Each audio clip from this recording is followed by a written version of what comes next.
दोस्तों, आज मैं संदीप बख्शी आपके सामने बहुत ही एक सीरियस मुद्दे पर बात करना चाह रहा हूँ।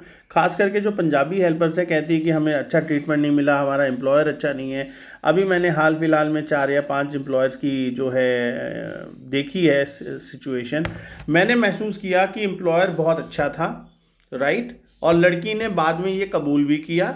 आज मैं 2 से और बात करने वाला हूँ।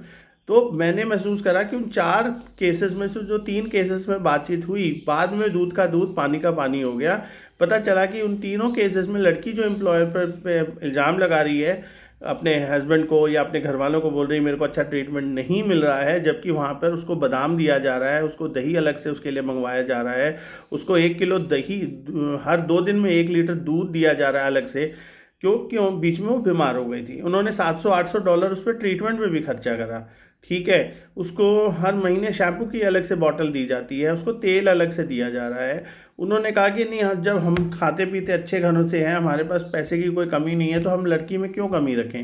तो हुआ यूं कि जब उनसे बातचीत हुई, लड़की ने कहा मेरे को तो बहुत ही बुरा ट्रीटमेंट करते हैं, बुरा ट्रीटमेंट करते हैं। पति को भी उसने ये चीज़ बोली। जब मैंने उससे बात करी कि तूने ऐसा क्यों कहा, तो लड़की का ये कहना था कि सर मेरे को मेरी जो मेरी कज़न सिस्टर है उसने कहा कि तू एम्प्लॉयर के बारे में ना सबको अनाप शनाप बोल, बुरा बुरा बोल, नहीं तो तेरे जो एम्प्लॉयर है तेरे पर हावी हो जाएंगे। तो इसलिए तू उनको बुरा बोलेगी, सबको बदनाम करके रखेगी, तो क्या होगा कि अगर कल भूला ना भटका कुछ भी अगर तेरे से बुरा होता है तो तू सबको बोल सकती है कि देखो 1 साल से तो मेरे साथ बुरा कर रहे थे, तो आज इन्होंने बुरा किया तो कौन सा नया काम कर लिया। तो मैंने जब उसे समझाया कि तू अपने पैर पे कुल्हाड़ी मार रही है, तब लड़की को समझ आया कि मैं दूसरे की बात में आके अच्छे एम्प्लॉयर के लिए को बुरा बुरा बोली जाती थी। जब ये बात इसलिए आई क्योंकि उस एम्प्लॉयर से मेरी ऐसे है जैसे मैंने उनको अपनी बहन की तरह ट्रीट करता हूँ।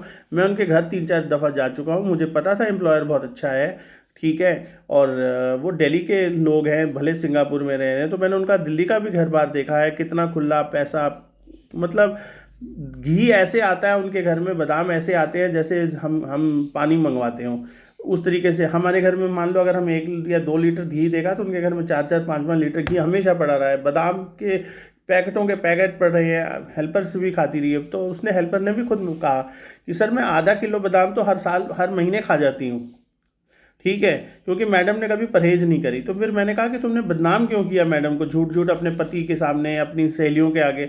बोला वो मेरी कज़न ने कहा था कि ऐसे उनको बदनाम करके रखना, माहौल बना के रखना कि तुम्हारा एम्प्लॉयर बहुत ख़राब है। तो मैं आज ये कहना चाहता हूँ इस पॉइंट से कि हमने खाम खा पंजाबी हेल्पर्स को बदनाम कर दिया है कुछ लोगों की बेवकूफ़ियों से। पूरी पंजाबी कौम जो है बदनाम हो रही है कि पंजाबी हेल्पर्स बुरी हैं। 100 में से 5 बुरी हो सकती हैं, 10 बुरी हो सकती है, मैं नहीं मान सकता कि 100 की 100 बुरी हैं। तो इसके पीछे कहीं ना कहीं हम खुद जिम्मेदार हैं। जब हमें अच्छा एम्प्लॉयर मिला हुआ है तो हम उसे बुरा क्यों कहते हैं।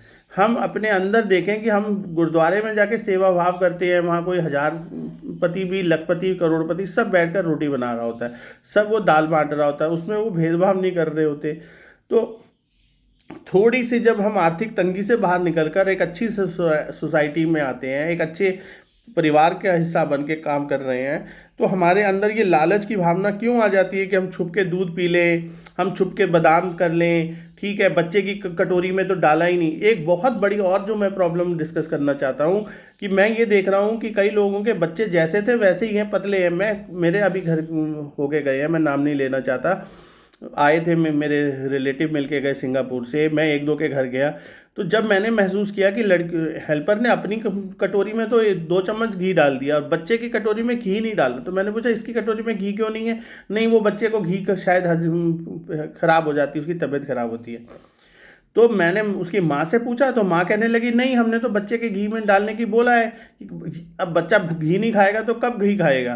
तो ये चीज़ें हैं कि जब आपको जिम्मेदारी परिवार की दी गई है, बच्चे की जिम्मेदारी दी है, जैसे आप अपने बच्चे का ध्यान रखते हो तो उनके बच्चों का ध्यान क्यों नहीं रख सकते। आप उनके छोटे बच्चे को घी अच्छे लगे हुए वाली पराठा, दही में हो, अच्छा दूध हो, घी दाल में डालकर क्यों नहीं दे सकते। उस वक्त आप परहेज करते हो, अपना अच्छा खा रहे होते हो।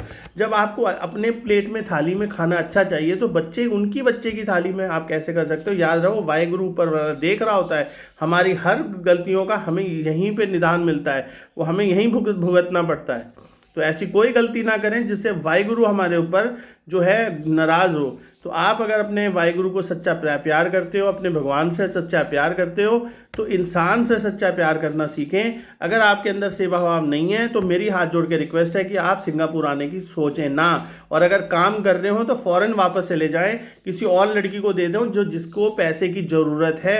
अगर आप पैसे की ज़रूरत से सिंगापुर में काम करने आए हो तो मेरी आपसे रिक्वेस्ट है कि ऊपर वाले के कहर से बचो, हैं, सेवा भाव लाओ, प्यार से बच्चे के साथ मोहब्बत दिखलाओ।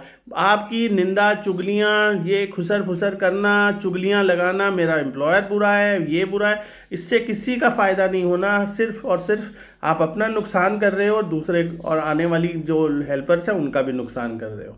उम्मीद है आप सबको इस बात से समझ आई होगी।